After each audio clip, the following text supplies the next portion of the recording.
अभी हारने का इरादा हो तो उन लोगों को याद कर लेना जिन लोगों ने तुमसे कहा था कि तुमसे ना हो पाएगा बेटा।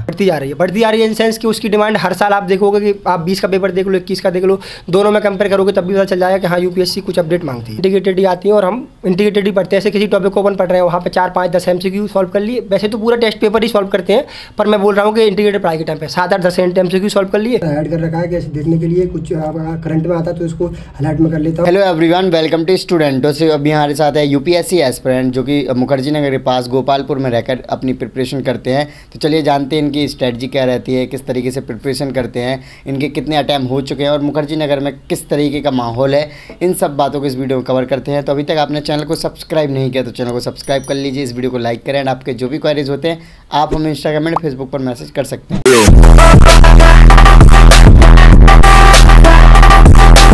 हेलो दोस्तों, मेरा नाम है सोहम बंसल। मैं दिल्ली में रहकर यूपीएससी की तैयारी करता हूँ। मुरैना एमपी से बिलोंग करता हूँ। चलो आइए दोस्तों, मैं अपने रूम में आपको इंटरव्यू कराता हूँ।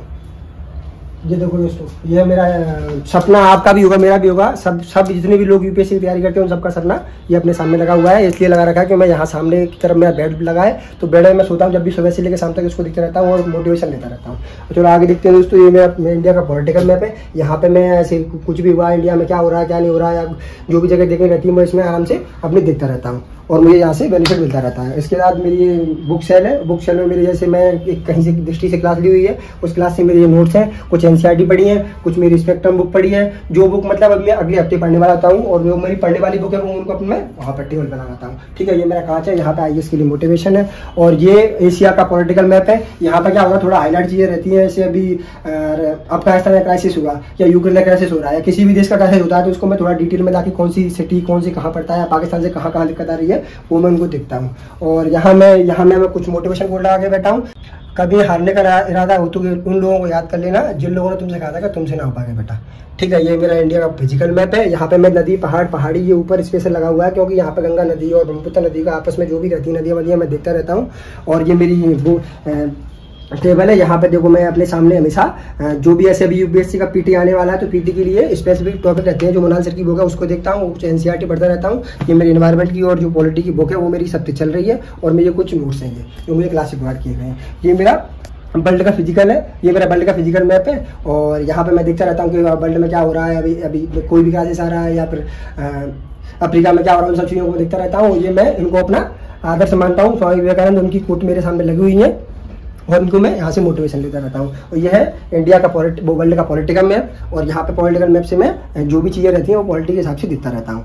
और यह है यूनेस्को साइड का जो भी हमें बुक के साथ प्रोवाइड कराया जाता है, इसको मैं आराम से देखता रहता हूँ। आगे वीडियो शुरू करने से पहले आपके लिए इंपॉर्टेंट इन्फॉर्मेशन, अनअकैडमी लेकर आया है Unacademy civil services championship, India's biggest prelim based national scholarship test, जहां पर आप जीत सकते हो स्कॉलरशिप एंड 15 करोड़ तक के अमेजिंग प्राइजेस।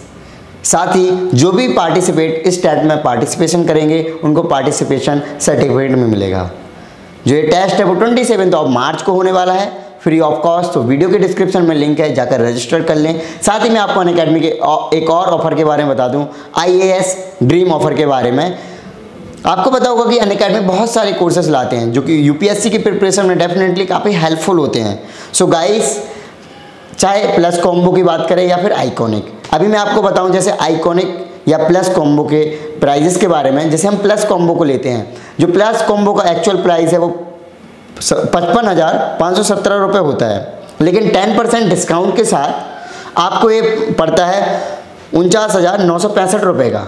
लेकिन मैंने अभी आपको बताया था आईएएस ड्रीम ऑफर 20% डिस्काउंट के तहत इसमें आपको 3 मंथ का एडिशनल सब्सक्रिप्शन मिलेगा।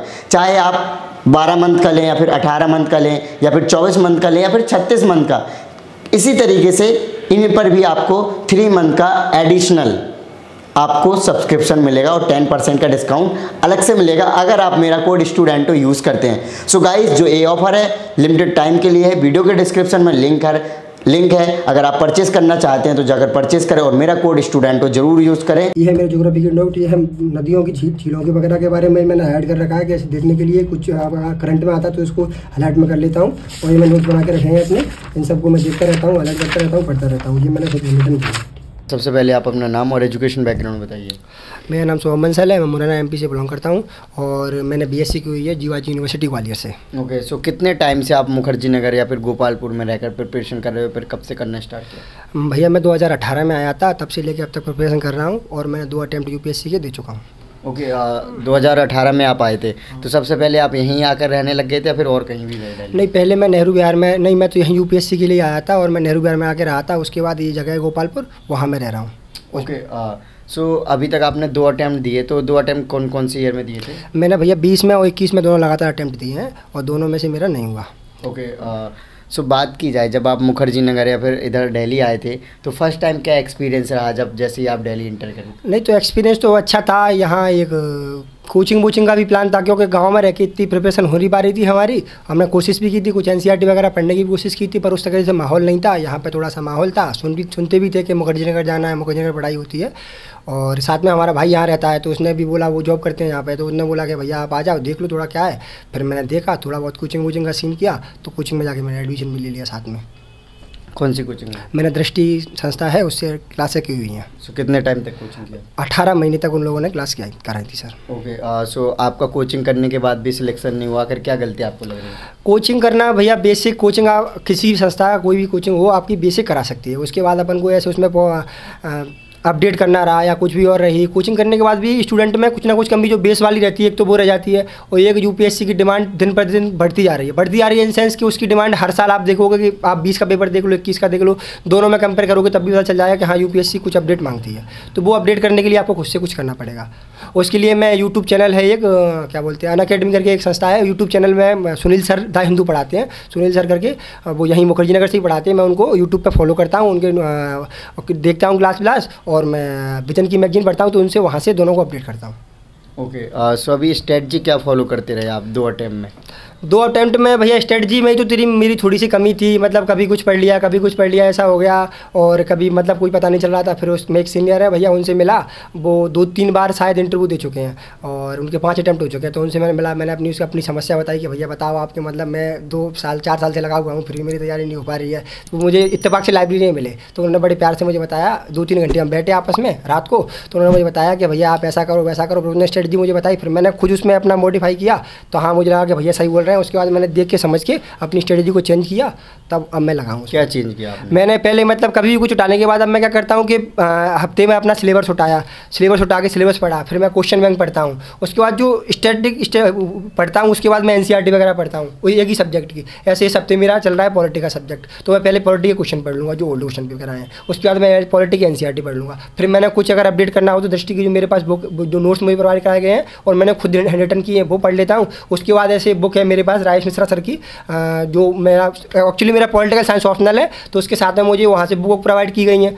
सरस्वती आईएएस करके एक संस्था है, वहाँ से मैंने पॉलिटिकल साइंस लिया है। तो फिर मैं वहाँ से मैं लक्ष्मीकांत की बुक मैंने नहीं पी है, अच्छी है, पता नहीं मुझे, मैंने नहीं पढ़ी है, पर मैंने वो वहीं से पढ़ता हूँ। उसके बाद कुछ कमी होती है तो मैं थोड़ा सा इंटरनेट सर्च कर लेता हूँ, ऐसे कुछ और अपडेट हो गए या कुछ और हो गया, और द हिंदू के बराबर उसको अपडेट कर देता हूँ अपनी बुक को, बस यही चलता रहता है। सो जैसे कि आपने 2 अटैम्प्ट दिए हैं, तो जब आप अटैम्प्ट एग्ज़ाम देने गए थे तो उस टाइम पे क्वेश्चंस आपको सारे आ रहे थे, फिर अटैम्प्ट देते ही आपको पता चल गया था कि आपका इस बार हो रहा नहीं हो रहा? किस तरह की कंडीशन थी? नहीं, क्वेश्चन सारे भैया किसी को, जहाँ तक मुझे लगता है किसी को नहीं आते। वो 30, 35, 40 क्वेश्चन सबको आते हैं। उसके बाद अपन 40 से लेकर 90 तक मैं अटैम्प्ट करता हूँ, लगभग 85-90 के समथिंग। और वहाँ आप कितने सही कर पा रहे हो, तो सही कर उसके हिसाब से आपका कट पिटा के निकलता है 50-55 क्वेश्चन। और मेरे वो नहीं निकल पाए, तो इसलिए सब मेरा नहीं हुआ। और बस ऐसे ही मैं लगा हुआ हूँ आगे सही करने की उनके लिए। ओके, सो इस बार भी अभी आप एग्ज़ाम देने का प्लान कर रहे हो? जी सर, मैं प्लान कर रहा हूँ। तो क्या तैयारी है इस बार की? इस बार पिछली बार से अगर मैं कंपेयर करूँ तो मैं ना, पिछली बार थोड़े से टेस्ट वगैरह रहते हैं वो मैंने कम लगाए थे। अब इस बार मैं क्या कर रहा हूँ कि बस 50-60 टेस्ट, जैसे टॉपर भी अपन कभी कभी मैं देखता हूँ, इंटरव्यू आपके चैनल पर भी देखता हूँ, तो वो लोग बोलते हैं जो सिलेक्टेड भैया हैं कि वो बताते हैं कि भैया ऐसे ये टेस्ट लगाने चाहिए 50-60 कम से कम यूपीएससी के लिए। तो मैंने कुछ टेस्ट लगाए हुए हैं अभी कुछ पीपीएससी की अभी टाइम बाकी है, अभी थोड़ा सा 2 महीने, तो मैं वहाँ पर लगा हुआ हूँ टेस्ट देने के लिए। ओके, जैसे कि आप हिंदी मीडियम से हो तो सीसेट को लेकर कैसे तैयार है? सीसेट को लेके भैया पहले अटेम्प्ट में इत्तेफाक से मेरा सीसेट भी नहीं हुआ था। जीएस में तो मेरा ठीक ठाक स्कोर था, मतलब इतना था कि जीएस शायद निकल रहा था मेरा, पर उसका बोलने से मैं वो सोचता हूँ कि अभी क्यों बोलूँ फालतू में। पर यह है कि अब मैं अब सीसेट के लिए थोड़ा सा मैंने फिर दूसरे अटेम्प्ट में फोकस किया, तो अब मेरा मैथ रीजनिंग के हिसाब से मेरा अभी भी वो ठीक है, और कॉम्प्रिहेंसिव मेरा अभी भी ठीक नहीं है। पर मैं कॉम्प्रिहेंसिव के भरोसे मैं यूपीएससी में जाता भी नहीं हूँ। मुझे ऐसा लगता है कि अंदर जाके आंसर सबको सेम ही लगते हैं, चारों आंसर लगते हैं, इसलिए मैं उस पर कम रिलाई करता हूँ। और मैथ रीजनिंग में ही मैं सोचता हूँ कि उससे निकलना चाहिए मेरा। ओके, सो जैसे कि आंसर राइटिंग वगैरह है तो वो कैसे कर रहे हो? आंसर राइटिंग वगैरह भैया आप तो नहीं कर रहे, पर मैंने ऐसे पीटी अभी अक्टूबर में हुआ था अपना, उसके बाद मैंने थोड़ी बहुत आंसर राइटिंग की थी, अपने ऑप्शनल की थी, एथिक्स की थी, ऐसे की थी, और कुछ मैंने GS 1 2 3 के भी लिखे थे। तो उसमें से दा हिंदू पर डे कुछ टॉपिक चल रहे हैं GS 1 2 3 के लिए, तो उनसे कुछ उठा के वहाँ से समझ के पढ़ के और आंसर राइटिंग करता था मैं, अपनी संस्था दृष्टि पर चेक करवाता था। राइट। ओके, सो जैसे कि क्या होता है कि आप काफ़ी टाइम से पढ़ते हो, तो लाइब्रेरी वगैरह भी जा रहे हो, रूम में भी पढ़ रहे हो, तो लाइब्रेरी का आपको क्या बेनिफिट लगता है और रूम का? नहीं भैया, मैं अगर दिन में टाइम पे थोड़ा सा लेजी हो जाता है ना स्टूडेंट के लिए, आप हर आदमी की अपनी वो रहती है, तो मैं दिन में लाइब्रेरी जाता हूँ। मान लो 11 बजे से लेकर 5-6 बजे तक, जो थोड़ा पीक टाइम रहता है, गर्मी है सर्दी है, तो वहाँ पे बहुत सारे स्टूडेंट रहते हैं साथ में, कुछ अपने दोस्त हैं कुछ अपने दोस्त नहीं है, लोगों को देख के मोटिवेशन मिलता रहता है, कुछ अपना मोटिवेशन, तो वहाँ मैं लाइब्रेरी में पढ़ता हूँ। और शाम को आके अपने ऐसे लैपटॉप पढ़ा है तो यहाँ मैं अपनी क्लास वगैरह देख लेता हूँ CSAT वगैरह के लिए।